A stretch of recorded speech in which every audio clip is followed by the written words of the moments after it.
Rebbe, Rebbe, Rebbe, wir willen sich mit Kasche sein zu dir. Rebbe, Rebbe, Rebbe, wir willen sich mit Kasche sein zu dir. Rebbe, Rebbe, Rebbe, wir willen sich mit Kasche sein zu dir. Rebbe, Rebbe, Rebbe, wir willen sich mit Kasche sein zu dir. Donc on est arrivé page 41, on est dans la deuxième colonne, vers la moitié de la deuxième partie de la deuxième colonne. Et donc hier on a parlé du Chidush Haolam, c'est-à-dire qu'Akadosh Baruch Hu tous les jours il renouvelle le monde. Pardon, et que par rapport à ce renouvellement, donc il y a un principe alternatif ou alternant que Hachem il envoie une nouvelle lumière chaque jour et il la retire aussi. C'est-à-dire chaque jour il y a une nouvelle lumière qui vient et après c'est l'obscurité et après c'est le jour et l'obscurité. Donc ce principe-là qui se fait matériellement, c'est quelque chose aussi qui se fait spirituellement. C'est-à-dire que chaque jour il va y avoir une nouvelle lumière d'Hachem qui va venir dans le monde et ensuite elle va se retirer. Elle va marquer le monde, ensuite elle va se retirer, il va rester une trace, et à chaque fois que le monde aura accepté cette lumière, alors cette lumière, elle pourra devenir plus forte, puisqu'il y aura plus de récipients. Alors tout ça, ça se fait avec des façons complètement nouvelles et complètement extraordinaires, c'est-à-dire c'est quelque chose qui se fait de façon absolument fantastique, c'est-à-dire des choses extraordinaires et qu'on ignore, on sait pas, on sait le principe, mais on ne sait pas exactement comment Hachem il fait que tous les jours la lumière est nouvelle, que nous on voit le jour, le matin, et tous les jours ils ont l'air de se ressembler, mais Béhémet ils se ressemblent pas du tout. C'est une nouvelle lumière chaque jour. C'est pas la même lumière que la veille. Et s'il y avait un instrument qui pouvait mesurer la qualité spirituelle de la lumière, on verrait qu'il n'y a aucun jour qui a la même lumière que la veille. Chaque jour, la lumière est différente. Elle se retire, elle revient de façon encore plus extraordinaire, de façon encore plus raffinée, plus détaillée, plus accessible. Et comme ça tous les jours, jusqu'à que le monde reconnaisse le nom d'Hachem.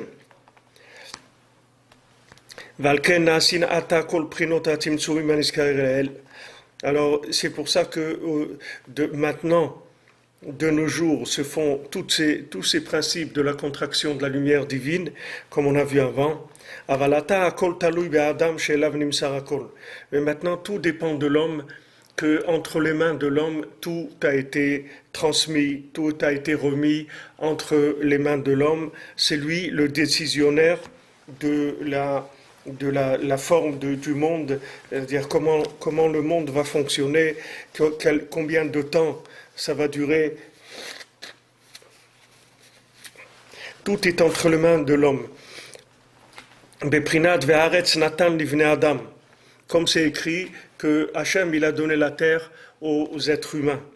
Shemasar lo koach lehamshich elokuto veitgalut malchuto al-yedi tzimtzumim hanizkarei lehel kefi bchirato.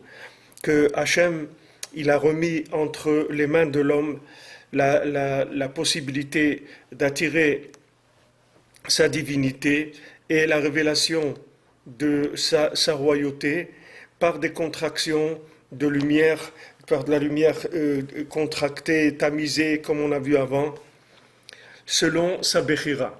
Donc c'est vraiment l'acteur principal du monde. C'est-à-dire l'homme, c'est vraiment l'acteur principal du monde et c'est lui qui va décider de ce que va être le monde. C'est-à-dire selon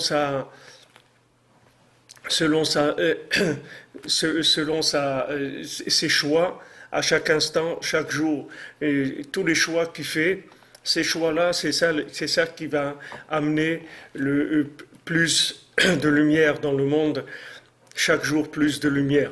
C'est comme ça qu'on est arrivé aujourd'hui aussi à ce que que Hachem, il a tellement de miséricorde, il facilite tellement l'approche de la Torah, l'approche de la connaissance d'Hachem, comment elle est facilitée, comme il y a des livres qui sont traduits dans beaucoup de langues, il y a beaucoup de possibilités dans la communication, de s'accrocher, de suivre des cours, de pouvoir...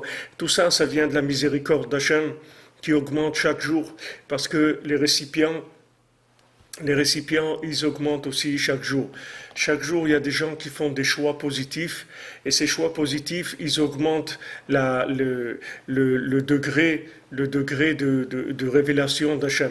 Chaque choix positif, c'est une nouvelle résidence pour Hachem.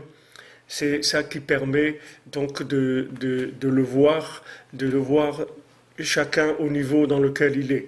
Et plus les gens qui sont éloignés, plus les gens qui sont en difficulté, ils arrivent à faire des choix qui sont positifs, des choix de la révélation d'Hachem, et plus Hachem il se révèle dans les mondes inférieurs, et ça permet à beaucoup de gens de se rapprocher. Comme c'est écrit que pour Yitro, que quand Yitro il s'est converti au judaïsme, alors le nom d'Hachem il s'est élevé de façon extraordinaire, parce que jusque-là, le nom d'Hachem n'était pas aussi révélé que quand Yitro est venu. Yitro, c'était quelqu'un qui faisait toutes les idolâtries du monde. Il connaissait les 70 idolâtries, il avait fait tout ce qui était comme idolâtrie. Maintenant, quand il a lissé toutes ces idolâtries et qu'il a dit, voilà, la vérité c'est Hachem, alors il a fait grandir le nom d'Hachem comme il n'avait jamais fait grandir dans le monde. Alors ça, c'est aussi un principe général.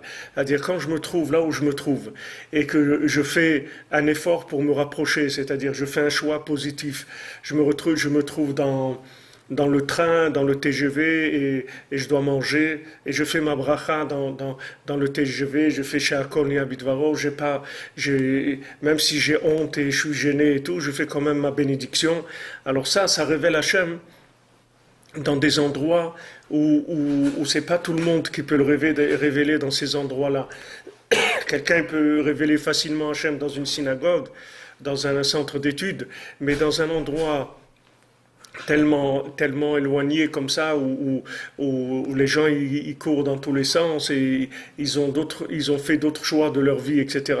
Maintenant, dans ces endroits-là, quand je viens et je fais là-bas une bénédiction, et que je fais un peu des psaumes, ou je fais quelque chose qui est la révélation d'Hachem, ça le révèle de façon extraordinaire. Donc ce principe-là, comme Yitro, c'est un principe général. C'est pas un principe, c'est pas une histoire qu'a eu un monsieur qui s'appelait Yitro. C'est l'histoire d'un principe spirituel qui s'est habillé dans Yitro, mais qui s'habille dans toute personne qui va faire un choix positif, qui va laisser, si je me trouve dans l'avion par exemple, au lieu de regarder le film qu'il y a dans l'avion, alors je prends un livre et j'étudie de la Torah. Alors ça aussi c'est quelque chose qui révèle Hachem de façon extraordinaire. Donc c'est là où va bien sûr se trouver la guerre, puisque Amalek va essayer de nous faire tout le temps les mauvais choix, et pour continuer à cacher le nom d'Hachem, puisque comme on a vu que la guerre contre Amalek, c'est la guerre entre Hachem et Amalek. C'est-à-dire Amalek, il veut empêcher le nom d'Hachem d'être connu dans le monde. Donc il y a une guerre, tout celui qui se met en route pour révéler Hachem, il faut savoir qu'il va être, qu'on va pas lui faire la vie facile, c'est-à-dire il va avoir des problèmes. Quand quelqu'un il veut révéler le nom d'Hachem, quand quelqu'un il veut faire connaître les paroles de Rabbi Nachman, etc., il y a des problèmes. Parce que Amalek, il essaye de venir de tous les sens. Et Amalek, il peut venir que de quelqu'un qui est un opposant à la Torah, il peut venir de quelqu'un qui est déguisé en religieux, il peut venir de toutes sortes d'individus. C'est pas quelque chose on ne sait pas d'où il peut venir.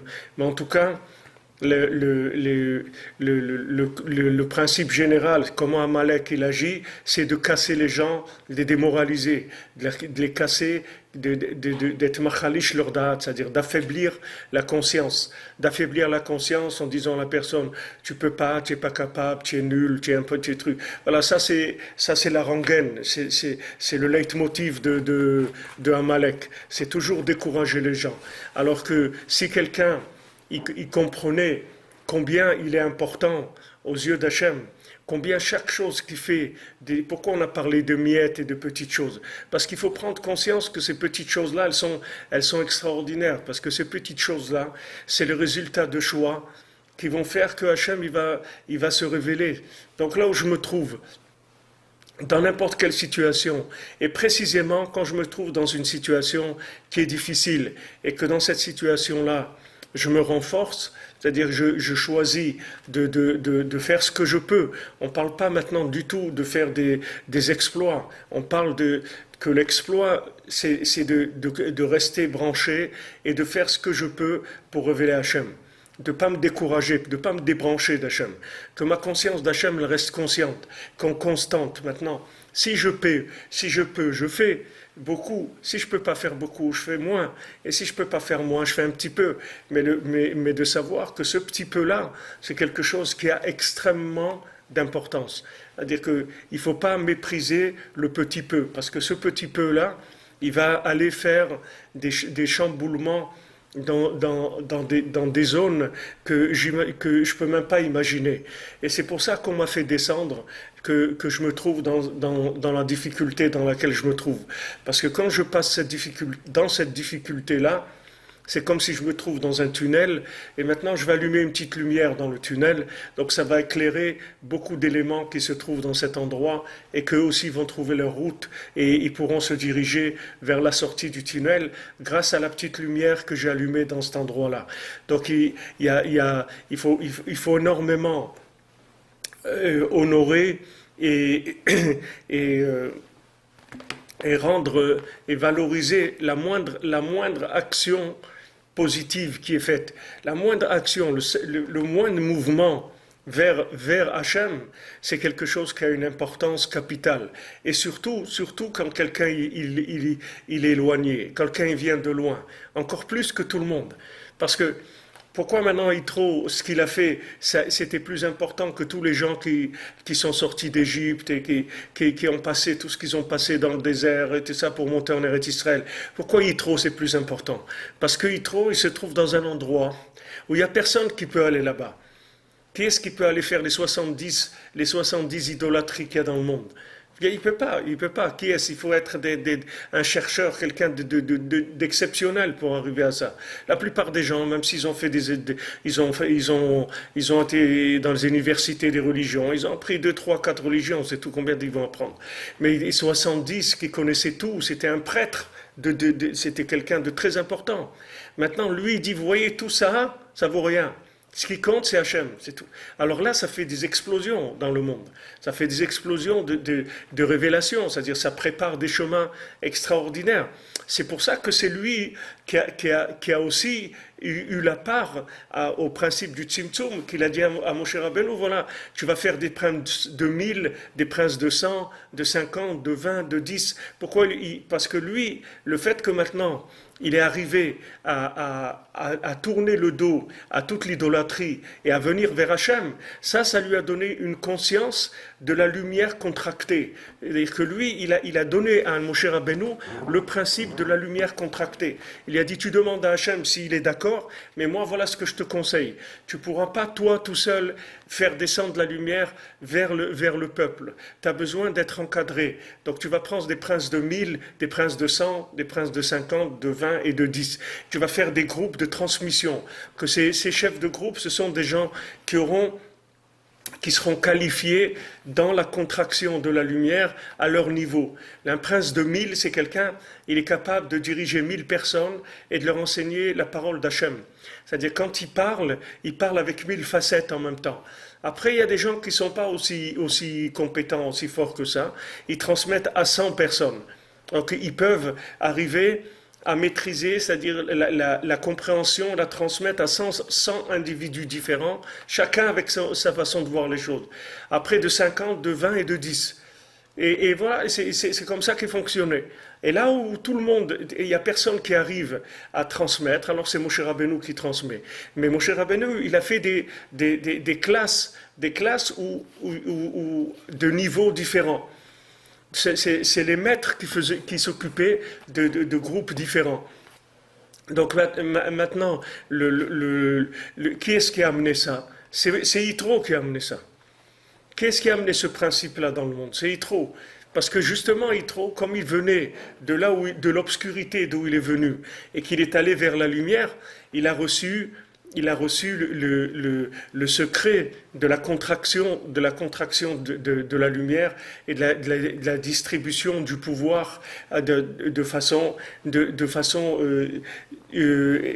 comme on a dit avant, mesuré et proportionnel. C'est-à-dire celui qui avait un prince de 1000, le prince de 1000, il savait parler à 1000 personnes et après il était responsable, il y avait 600 000, donc il y avait 600 princes de 1000. Chacun il avait un groupe de 1000 personnes. Et après, comme ça, on descend. Dans 100, il y avait 6000. S'il y avait 600 pour 1000, donc pour 100, il y avait 6000. Et pour 10, il y avait 600, il y avait 60 000 personnes qui dirigeaient pour diriger 10. Chacun, il avait 10 autour de lui. Tout ça, c'est des gens qui maîtrisaient la contraction de la lumière. C'est-à-dire, voilà comment ils pouvaient contracter. Ils pouvaient contracter que 10 personnes, elles peuvent comprendre. Un autre 20, un autre 50, un autre 100, un autre 1000. Et Moshe Rabbeinu, lui, il englobait tout ça. Mais ce secret, c'est Yitro qui l'a donné. Parce que comme lui, il est sorti de la Avodah Zarah, il a laissé toutes les Avodah Zarah pour rentrer dans la lumière d'Hachem.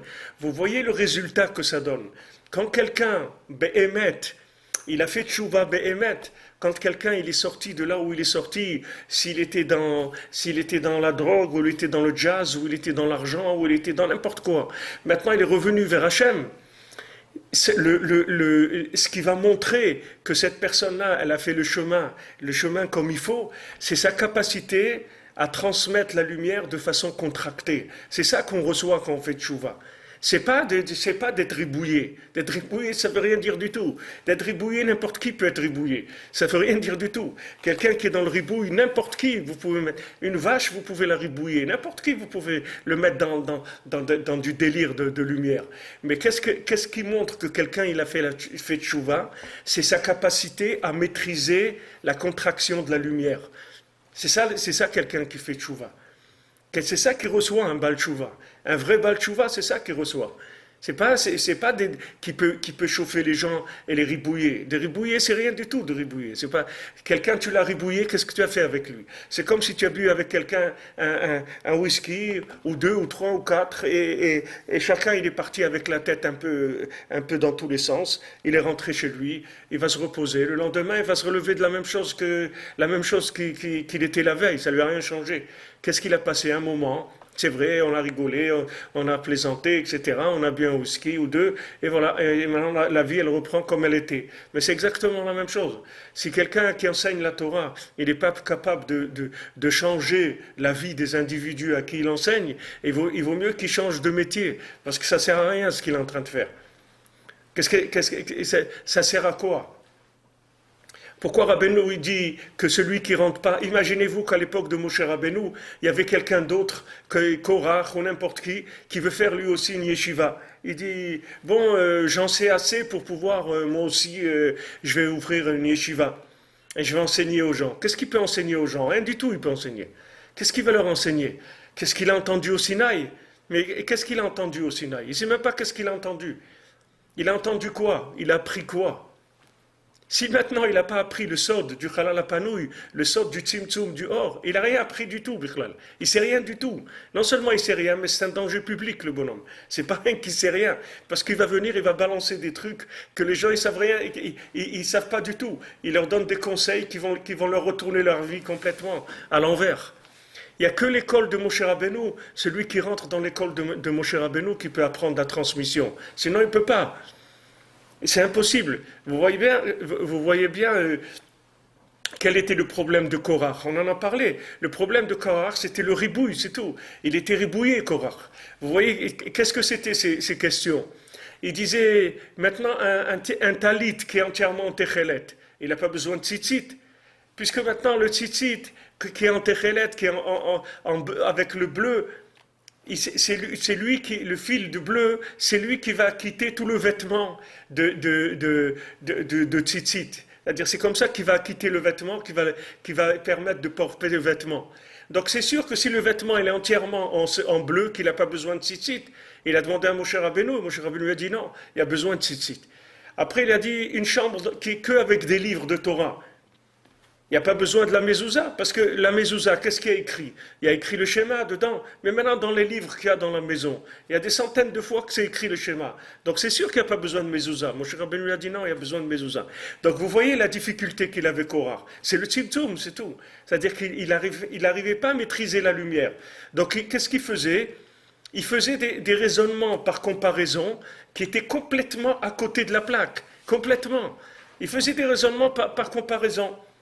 Alors vous allez voir comme ça des gens qui connaissent beaucoup la Torah, ils vont te dire oui, mais bien sûr, du moment où toi maintenant tu es comme ça et comme ça, donc il n'y a pas de problème, tu peux faire comme ça. Ils vont agir par comparaison, par raisonnement comparatif. Mais c'est hyper dangereux de raisonner comme ça de façon comparative. Si maintenant tu n'as pas ces outils-là de Moshe Rabbeinu, c'est hyper dangereux. D'ailleurs dans la Gemara, des gens qui raisonnaient, qui avaient ce qu'on appelle Gzera Shava, c'est-à-dire qui faisaient des raisonnements comparatifs, ils ne les faisaient pas d'eux-mêmes.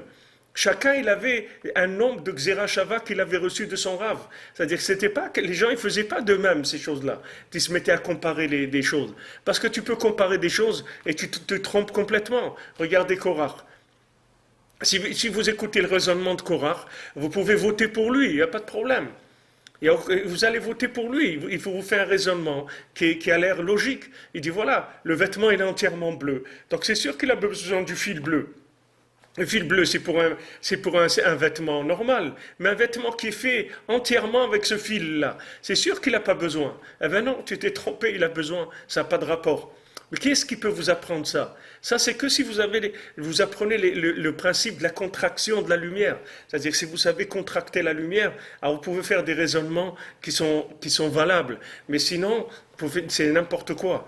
Donc si vous voulez apprendre la Torah, il faut apprendre la Torah chez quelqu'un qui va vous changer votre vie. Comme Rabbeinu, il a dit, ma Torah, toute la Torah, ma Torah, c'est que du moussar. Et Rabbeinu, il dit, c'est que de la morale. Il dit, est-ce que je vous ai déjà parlé de morale? Comme ça, il a dit Rabbeinu. Il a dit, je vous ai déjà parlé de morale, je vous ai déjà fait la morale. Jamais je vous ai fait la morale. Mais pourtant, tout le l'écouter morale, c'est que de la morale, c'est tout. Mais ça, la morale, il te la laisse tirer toi-même, la morale. La morale, il ne va pas te la faire lui. La moralité de la chose, comme on dit, c'est toi qui vas la tirer, la moralité de la chose. Il ne va pas le faire pour toi. C'est-à-dire que maintenant, lui, il va te donner des textes, que ces textes-là, ce sont des outils de contraction de la lumière. Une fois que tu vas avoir ces outils-là, la morale, tu vas la comprendre tout seul. Tout seul, tu vas savoir comment agir. Ça, c'est le principe de la morale. La même chose pour le Etzraïm, pour le Sfarim de Kabbalah. Rabbi Nachman, il a dit le Etzraïm, qui est le livre principal de base de Kabbalah de Rabbi Chaim Vital, il dit le Etzraïm, c'est un bon livre de morale. Comme ça, il dit Rabbeinu. Il dit que c'est un bon livre de morale. Maintenant, les gens, quand ils lisent le Etzraïm, il n'y a pas de la morale dans le Etzraïm. Il n'y a pas des phrases de morale. Si vous prenez Péri Etzraïm, vous allez trouver mais dans le livre lui-même, Etzraïm, il n'y a pas de morale. Il ne fait pas de la morale, Rabbi Chaim Vital. Pourquoi Rabbeinu dit que c'est un livre de morale?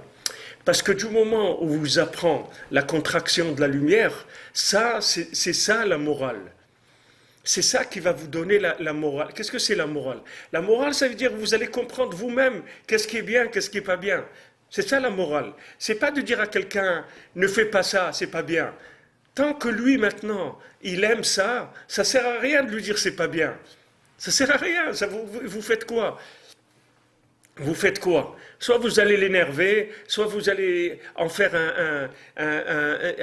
quelqu'un de révolté, quelqu'un qui va être triste parce qu'il n'arrive pas à le faire. Surtout si vous arrivez à le convaincre et lui faire comprendre que vraiment ce qu'il fait, c'est pas bien. Alors là, vous allez vraiment le casser en morceaux, parce qu'il va être complètement cassé, parce que lui, il aime ce qui est pas bien. Vous comprenez? Il aime ce qui n'est pas bien. Pourquoi il aime ce qui n'est pas bien? Parce que ses kélim, ils sont cassés. Donc quand quelqu'un il a des kélim cassés, il aime que le plaisir de la chose. Il n'arrive pas à voir Hachem dans la chose qui lui donne du plaisir. Il n'arrive pas à associer le plaisir avec Hachem. C'est ça les kélim qui sont cassés. Les kélim qui sont cassés, c'est que la personne, elle voit quelque chose qui lui fait plaisir, elle va vers cette chose-là.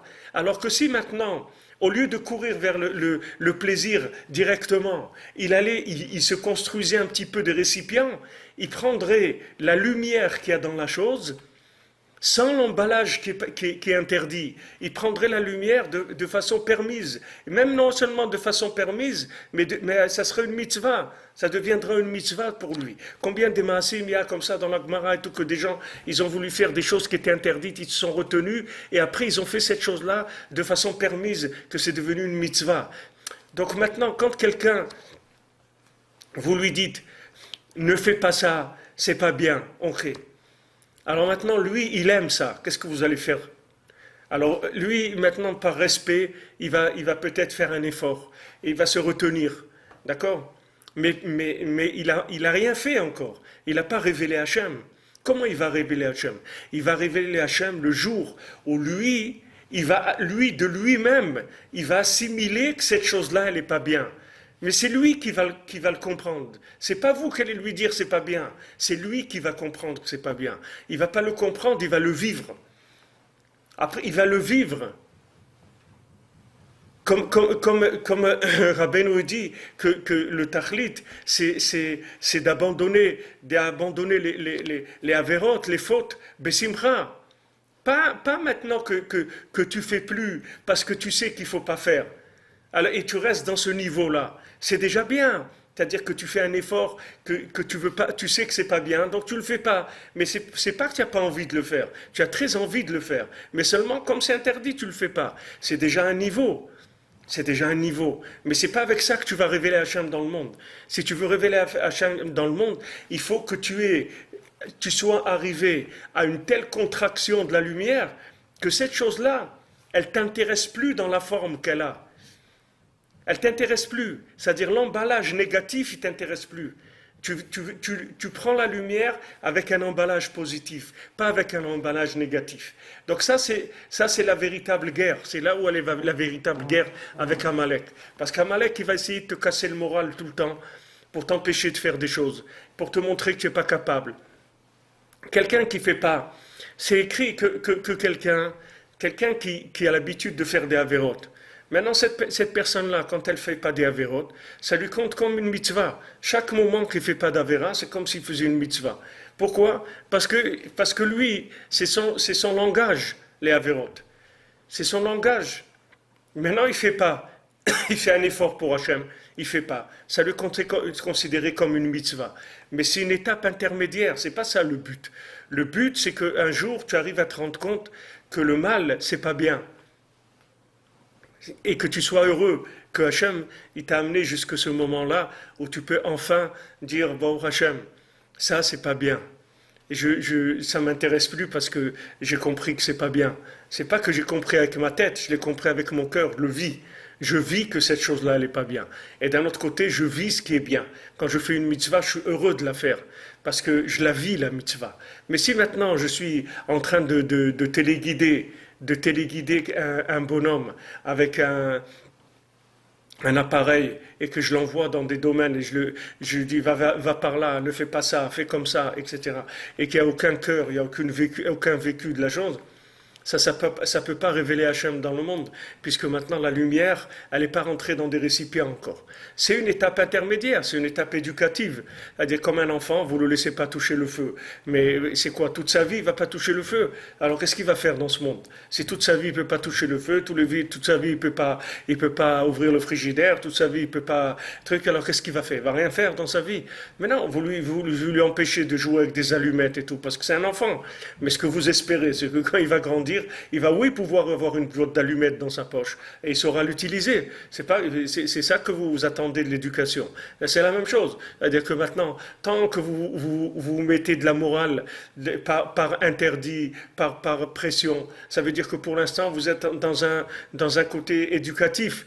C'est-à-dire que vous êtes en train de vous éduquer. Donc il faut aller doucement. Il faut aller doucement parce que si vous forcez, vous allez vous dégoûter de la chose. Donc il faut aller très doucement. Il faut faire attention. Il faut aller très très doucement. Si on force, après on va se dégoûter de la chose. Donc il faut aller doucement, de manière à intégrer petit à petit la chose, jusqu'à qu'on devient maître de la chose, c'est-à-dire qu'on sait exactement une boîte d'allumettes, comment ça s'utilise, c'est tout. Pour pas que ça soit dangereux, pour pas que ça fasse des dangers, pour pas que ça fasse du feu, pour pas que ça fasse voilà, des enfants. J'ai vu que à Jérusalem, il y a quelques jours, il y a des enfants d'école qui ont dit, eh bien, on va allumer, on va faire un incendie, comme ça on va voir comment les avions des pompiers ils arrivent, les trucs et tout, ça va être sympa, on va voir tout. Et ils ont fait un incendie. Et évidemment, les pompiers sont venus avec des avions pour éteindre, etc. Et voilà, ils ont joué avec ça. Pourquoi? Parce qu'ils n'ont pas de date, ils n'ont pas de conscience des choses. C'est la même chose. Une personne, elle ne sait pas. Elle ne sait pas. Ça, c'est pas parce qu'elle est en train de faire la chose qu'elle le sait. Pour l'instant, elle est dans une étape d'éducation. Et cette étape, elle peut durer toute la vie. Il ne faut pas avoir peur. Tant que vous aimez ce qui n'est pas bien et que vous n'aimez pas ce qui est bien, vous êtes en formation, c'est tout. Ça prendra le temps que ça prendra, ce n'est pas un problème. Et c'est pour ça qu'il faut aller doucement. Parce que si vous allez vite, vous allez vous dégoûter complètement. Chaque jour, vous dégoûtez encore plus. Au lieu de vous rapprocher, vous faites que reculer. Le peu de récipients que vous avez, vous allez les casser. Le peu que vous aviez, même en tant que personne qui ne connaît pas la Torah, ça aussi, vous allez le casser, si vous allez trop vite. Il faut aller doucement. Il faut aller doucement. On avance doucement. C'est-à-dire que tant que je vois que j'aime ce qui n'est pas bien et que j'aime pas ce qui est bien, ça veut dire que maintenant je suis dans une phase de ma vie qui est de l'éducation. Et personne ne peut me demander des comptes sur ça parce qu'une personne, elle n'est jugée que d'après sa conscience, pas d'après autre chose. Donc tant que quelqu'un, pour des raisons X, il aime les poubelles et il n'aime pas ce qui est bien, on ne peut pas le juger pourquoi il aime les poubelles. Parce que c'est comme ça, c'est tout. Qu'est-ce qu'il va faire? Et pourquoi tu n'aimes pas faire mitzvah? Pourquoi quand tu mets les tefilines, tu danses pas, tu n'aimes pas et tout? Alors qu'est-ce que tu veux que je fasse? Qu'est-ce que tu veux que je fasse? On raconte que le Chidushé Harim, c'était un des rabbinim de Chassidout de Gour. Le Chidushé Harim, quand la dernière nuit, quand c'était fini Pessah, alors il restait réveillé et il avait les tefilines à côté de lui, parce que comme on ne met pas les tefilines pendant 8 jours, alors le soir avant la tefila de Shachrit du lendemain de Yisroel Chag, il avait ses tefilines devant lui, il restait toute la nuit devant les tefilines pour attendre le moment où il peut les mettre. Et quand il mettait celui du Yad, il s'évanouissait, il tombait par terre, il fallait que les gens le relèvent, le réaniment, etc. Où on est nous? On est là-dedans. Nous, quelqu'un, il aimait déjà, il fait le schéma et tout, c'est déjà énorme pour lui. Qu'est-ce que tu veux lui demander? Aime les tefilines. J'aime pas, alors qu'est-ce que tu veux faire? Non, mais il faut que tu aimes. Qu'est-ce que ça veut dire? Il faut que j'aime. Comment tu veux que je fasse? Comment tu veux que je fasse? C'est ça la méthode que Rabbeinu nous donne. Rabbeinu, il dit, tu sais pourquoi tu n'aimes pas? Parce que tu prends des bouchées qui sont trop grandes, c'est tout. C'est pour ça que tu n'aimes pas. Prends des miettes, des petites bouchées, c'est tout. Prends des petites bouchées, habitue-toi à goûter. Habitue-toi à goûter. Si tu vas, il y a des buffets qui sont des buffets de dégustation.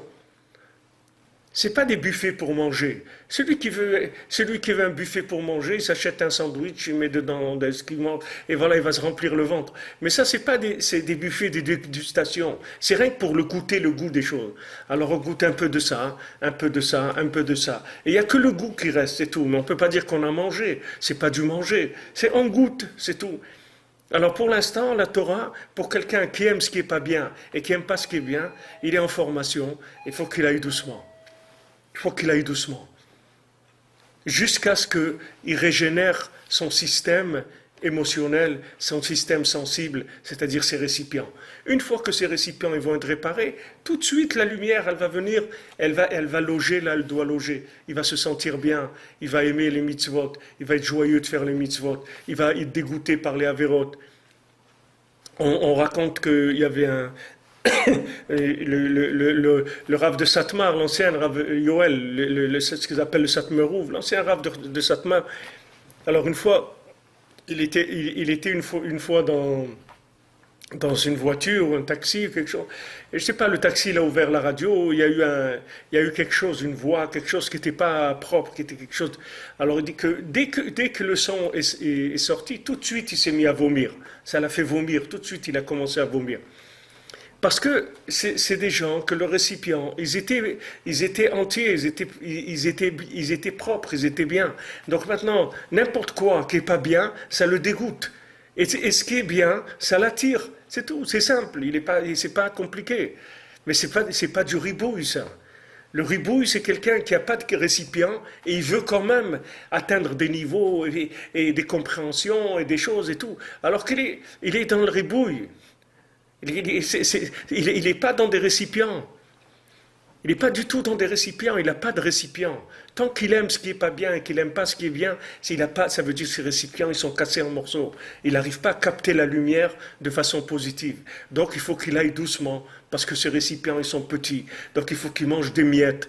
Il va manger une miette, ah c'est bien. Encore une miette, c'est bien. Encore une miette. Comme Hachem il fait avec nous, avec la lumière.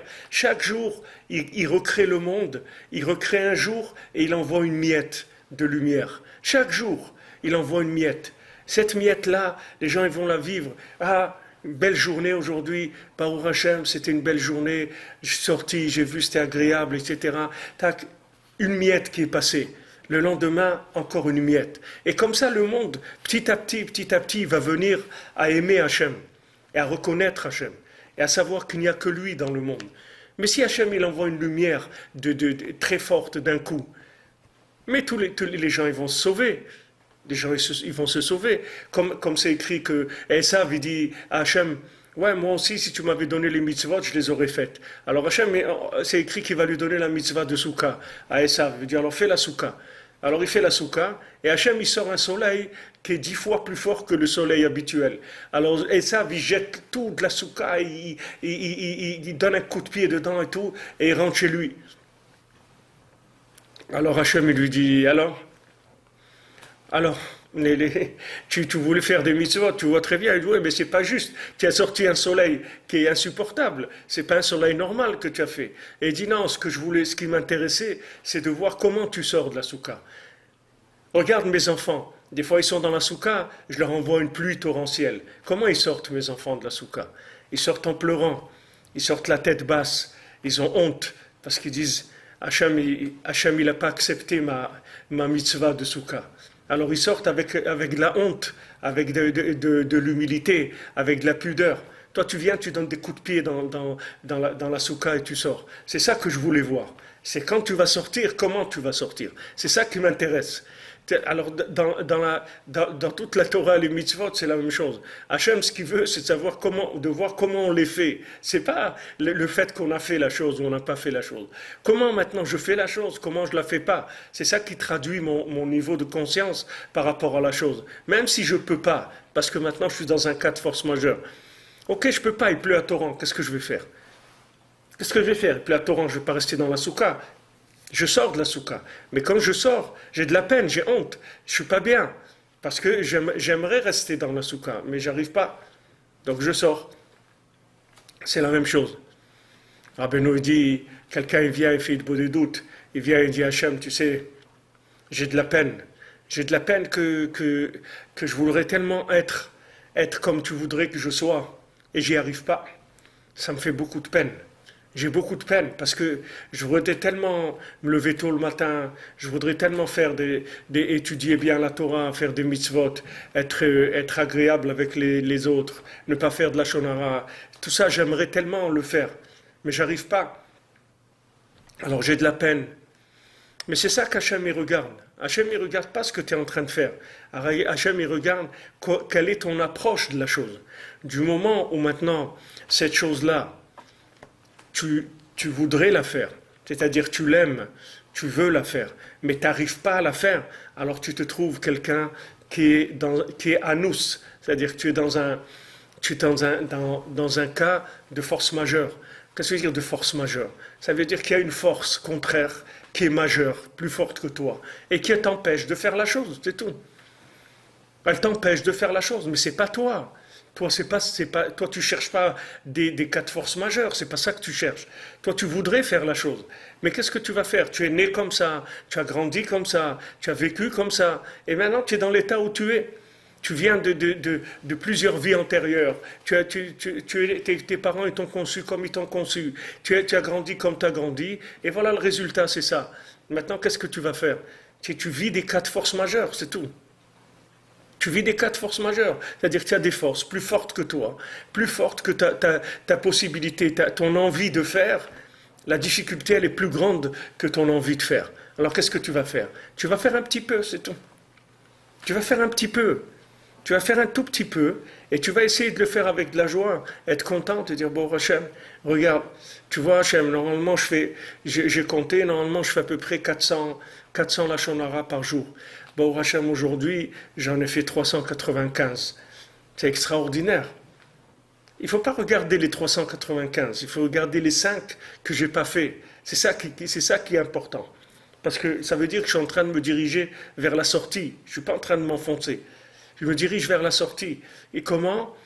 Avec un récipient. C'est-à-dire que maintenant, quand quelqu'un se dirige vers la sortie, c'est-à-dire qu'il fait les choses avec des récipients, il faut que vous sachiez que cette personne-là, quand elle va sortir complètement les olam vaed, c'est-à-dire c'est réglé pour l'éternité.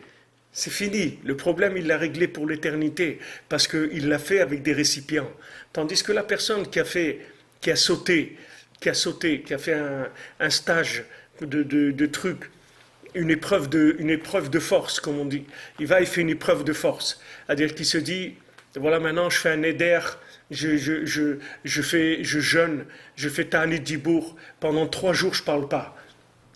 Ok, il ne va pas parler pendant 3 jours, c'est les 3 jours il n'a pas fait de la shonara, c'est extraordinaire, ta'anit dibour, c'est quelque chose de nifla. Mais après, quand il va tomber, ce bonhomme-là, il va parler, il faisait 400 par jour, il va faire 600 par jour. C'est normal, parce que c'est du ribouille.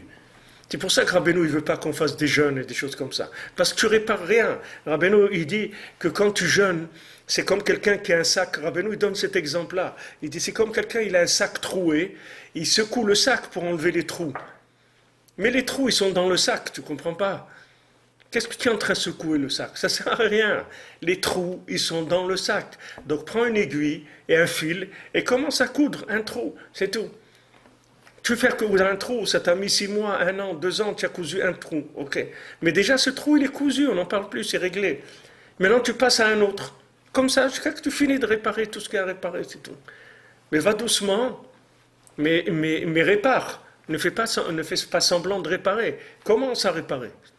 Commence à réparer, Béhémet. Est-ce que tu peux? Une miette. Mais ça y est, cette miette, elle est intégrée, elle est digérée, elle est acquise. Je me suis engagé. Béhémet, c'est à moi. C'est fini, c'est ma vie, ça. Et encore une autre miette, une autre, jusqu'à ce que j'arrive après à des choses extraordinaires. Ça, c'est le sod du tzimtzum. C'est ça le sod du tzimtzum, de la lumière, de la contraction de la lumière. C'est de la lumière adaptée à moi et pas être toujours en épreuve de force et en cas de force majeure. Et on ne peut pas vivre comme ça. On ne peut pas vivre tout le temps dans des cas de force majeure et dans des épreuves de force. Il faut qu'on vive normalement. C'est-à-dire que la lumière, elle vient dans nos récipients.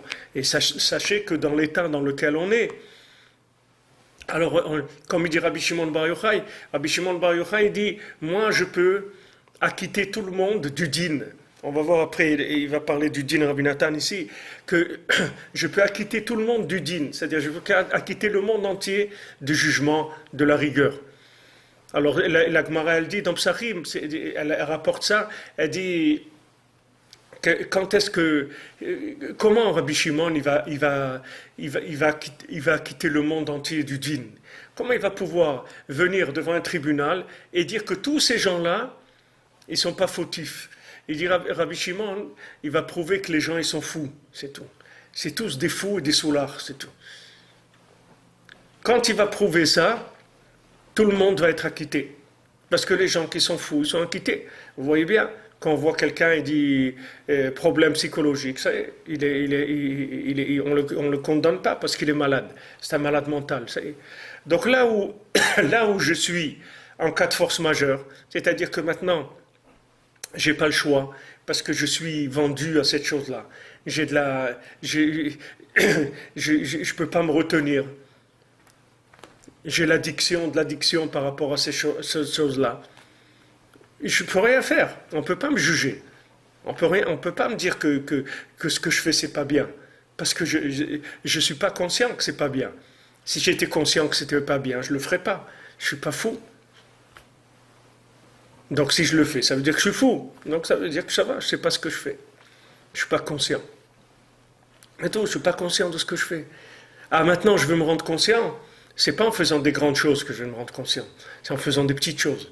Si quelqu'un il cherche la conscience véritable, il commence à faire une petite chose. Une petite chose. C'est tout. Et après, encore une petite chose.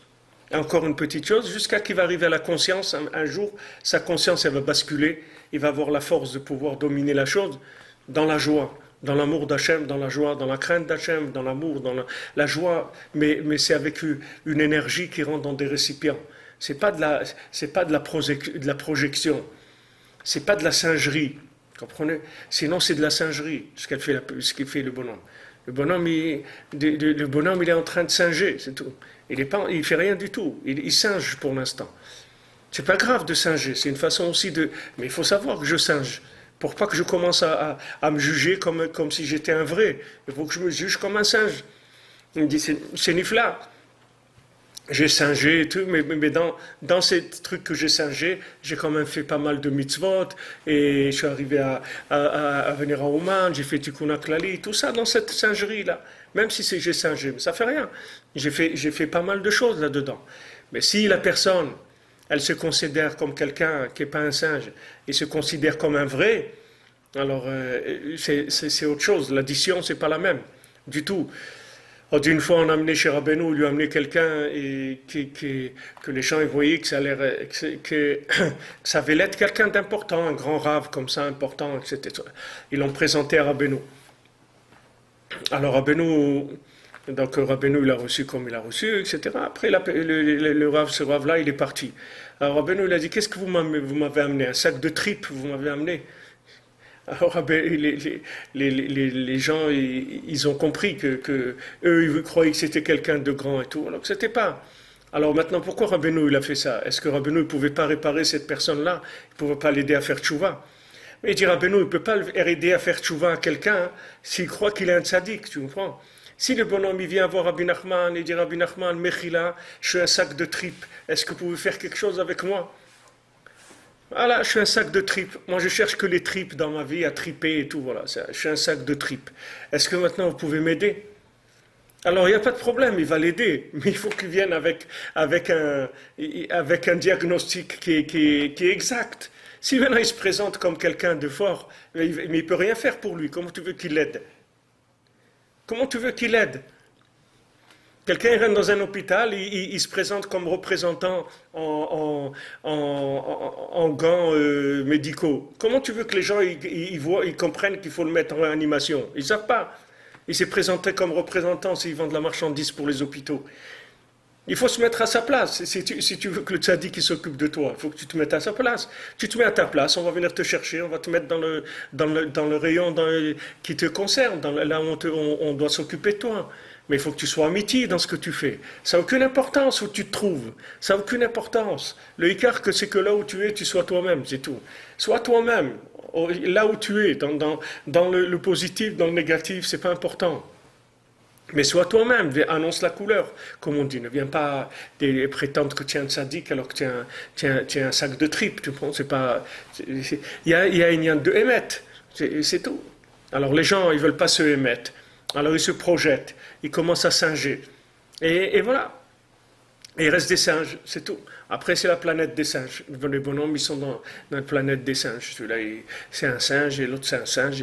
Et après, ça devient tout une singerie monumentale. Une singerie monumentale. Voilà, ils ont sorti un scandale, je ne sais pas quel responsable d'une école à Jérusalem, très importante, etc., école et tout. Et voilà, ils faisaient des trucs avec les jeunes filles, des trucs depuis des années, des années, des années. Et les gens, personne ne savait. C'est un responsable d'une des plus grandes écoles religieuses de Jérusalem. Et c'est un homme très connu. Son nom, ils n'ont pas encore divulgué. Mais voilà, comment quelqu'un il arrive à des choses comme ça? Comment quelqu'un peut arriver à ça? Parce que la personne, il se traite pas, c'est tout. Il prend pas le traitement qu'il faut. Il vient, et il m'avait dit ça, le docteur Usan, Zacher Altov, le cardiologue. Il m'a dit que le plus dur pour les médecins, c'est que le malade, il s'habitue à sa maladie. C'est ça le problème. C'est que par exemple, quelqu'un il a un problème au cœur, mais il ne se rend même pas compte que ce problème, il est intégré dans une façon de vivre avec le problème au cœur. Donc la personne, vous lui dites ça va quand vous marchez et tout, il dit ouais ça va bien. Mais le gars il a un problème, mais il s'est tellement habitué à intégrer ce problème et le rendre comme normal qu'on ne peut même pas voir qu'il a un problème. C'est-à-dire que si maintenant quelqu'un il vous dit oh là là, dès que je fais 20 mètres, je m'essouffle et tout, il n'y a pas de problème, on va chercher, on va trouver. Mais si le gars il dit non, ça va, vous n'avez pas des douleurs à l'épaule, les trucs, et tout, non, mais il a une douleur, mais seulement il s'est habitué à vivre avec, il a intégré dans le système. Donc ça y est, ça ne se voit plus. C'est la même chose. Le bonhomme, si maintenant il dit voilà, je suis malade, c'est tout. Ok, viens, on va s'occuper de toi. Mais si le gars il dit tout va bien, comment vous voulez qu'on s'occupe de lui? Donc il va prendre des vitamines et des trucs. Mais les vitamines, c'est pas pour lui. Il a besoin de transfusion sanguine. C'est pas des vitamines qu'il a besoin. Mais lui, il vient comme quelqu'un qui cherche à faire du sport, il veut s'inscrire aux Jeux Olympiques. Alors que maintenant, le bonhomme, son problème, c'est qu'il doit rentrer en réanimation. Mais s'il vient pas il affiche pas la couleur, on peut pas s'occuper de lui. On peut rien faire pour lui. Et si on fait quelque chose pour lui, ça va être encore pire. Parce qu'on va le casser encore plus que ce qu'il est. Parce que lui, il croit qu'il est quelqu'un de bien. Et si on lui montre qu'il n'est pas bien, il va lâcher tout. Même la singerie, il va lâcher. Donc on est coincé, on ne peut rien faire du tout. C'est pour ça qu'on lui révèle la vérité petit à petit, avec des petits pas. À chaque fois un petit peu, encore un petit peu, encore un petit peu. Et lui, si maintenant il veut s'occuper de lui, Béhémet, il doit commencer à mesurer ses récipients, et à voir qu'est-ce qu'il est capable de faire, Bessimcha, avec l'amour d'Hachem, avec de la joie, avec de la reconnaissance, que Baruch Hachem, de faire une mitzvah, c'est quelque chose d'extraordinaire. Il a le srout, il a fait une mitzvah, et 2, et 3, et 4, et 10, et 20, et 100, et 200 dans la journée, Baruch Hachem, mais c'est nifla meod. Qu'est-ce que tu regardes ce que tu n'as pas fait? De toute façon, jamais tu arriveras à la perfection dans ce monde, ça n'existe pas. Tu n'arriveras jamais à la perfection. Donc, il va toujours manquer des choses. Et il y aura toujours des problèmes et des manques. Alors, fais ce que tu fais, fais-le Bessimcha, fais-le bien, parce que ça crée un récipient pour révéler Hachem. Si tu n'es pas Bessimcha, ça montre que la royauté d'Hachem, ça ne t'intéresse pas. Tu aimerais la royauté de Amalek, c'est ça que tu aimerais. Parce que la royauté d'Hachem, elle ne t'intéresse pas. Tu aimerais la royauté de quelqu'un qui fait des boîtes de nuit, des stades de sport, des trucs. C'est ça que tu aimerais. C'est ça que tu montres. Parce que tu n'es pas content. Mais sois content. Fais un peu et sois content. Parce que quand tu fais un peu, tu es content. Au moins, tu reconnais que ça, c'est bien. C'est une miette, mais c'est bien. Plutôt qu'un pain et tu as envie de le vomir. Ça ne sert à rien. Une miette, mais bien, tu vois. Et les gens, ils n'arrivent pas à comprendre ça. C'est très, très dur de comprendre ça. Parce que ça a l'air opposé. Les gens, ils ont l'impression qu'ils gagnent du temps, ils sautent des étapes. Combien de gens on me parle, on me dit, voilà, mon fils, il était dans une yeshiva, et maintenant il a tout lâché, et trucs et tout, parce qu'il était à la yeshiva, et ils étaient dans une yeshiva, il était dans une yeshiva. Une dame m'a raconté, son fils était dans une yeshiva, il étudiait. Et la yeshiva, elle a dû louer les locaux pour un groupe qui venait. Donc ils lui ont dit, voilà, pendant quelques jours, la yeshiva, on peut pas, on ferme. Et ils l'ont mis dans la rue. Il a dormi dans des bancs à Jérusalem, il a dormi dans des bancs et trucs. Il est parti au début, il a continué, après il a tout lâché le bonhomme, tout. Il a dit comment un rave de Neshiva il peut me mettre dehors, faire laisser dormir sur un banc, il sait même pas où je vais aller. Et si je m'étais fait attaquer par un terroriste ou n'importe quoi, il n'a pas compris voilà, ça c'est pourquoi il n'a pas compris ça, parce que il est trop fragile pour un système comme ça. Il y a d'autres qui les ont mis dehors. Ils ont été se débrouiller dans un autre yeshiva où le gars, il a pris ça légèrement. Mais celui qui est fragile, quand il y a un problème comme ça, il le prend en plein, très très fort. Et ce problème-là, ça va lui exploser le peu de récipients qu'il a. Et après, petit à petit, bon, il a duré quelques mois avec ce qu'il avait pris à la yeshiva. Après, il a tout lâché, il est parti complètement à l'ouest. Il ne veut même pas en entendre parler. Rien. Il est parti complètement. Maintenant, qu'est-ce qu'on va faire? C'est une question d'adaptation de lumière et de récipient. Il n'a pas su aller dans ce qui lui convenait. Il ne fallait pas qu'il aille dans une yeshiva. Il fallait qu'il reste chez lui et qu'il prenne des cours à la synagogue ou dans un endroit, prendre quelques heures de cours par jour, de rentrer chez lui, etc. La lumière, il l'aurait intégrée dans des conditions dans lesquelles il est capable d'intégrer. Mais là, il a voulu se lancer dans le top, le top, mais il n'est pas capable. La preuve, c'est qu'il lui est arrivé une épreuve. Et voilà, le gars, il s'est dégoûté pour la vie. Donc, il faut faire attention. Il faut faire attention parce que vous allez avoir l'épreuve qui correspond au niveau où vous vous trouvez. Si vous inscrivez un examen de dernière année de chimie ou de physique, c'est ça que ça va être l'examen. Ils vont pas vous donner des bûchettes pour compter.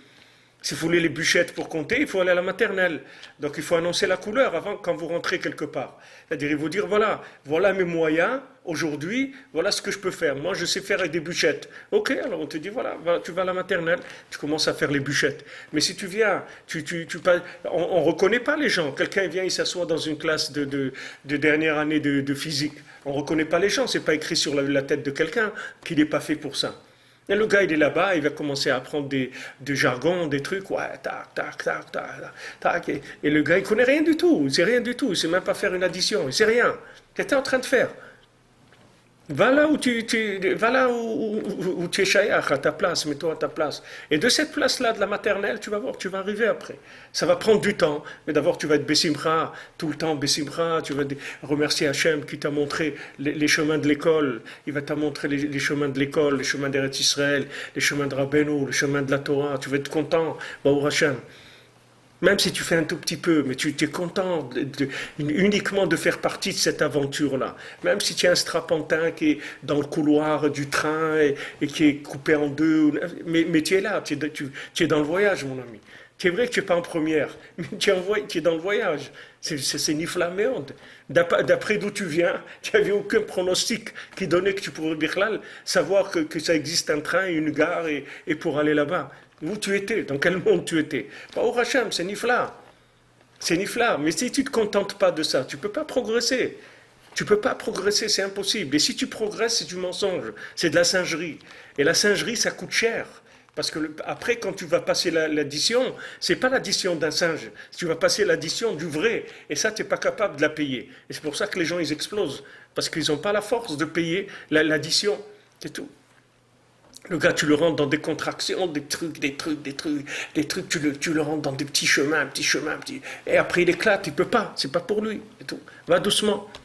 Bezat Hashem, Batzlacha. Bonne journée. Que des bonnes nouvelles, Bezat Hashem.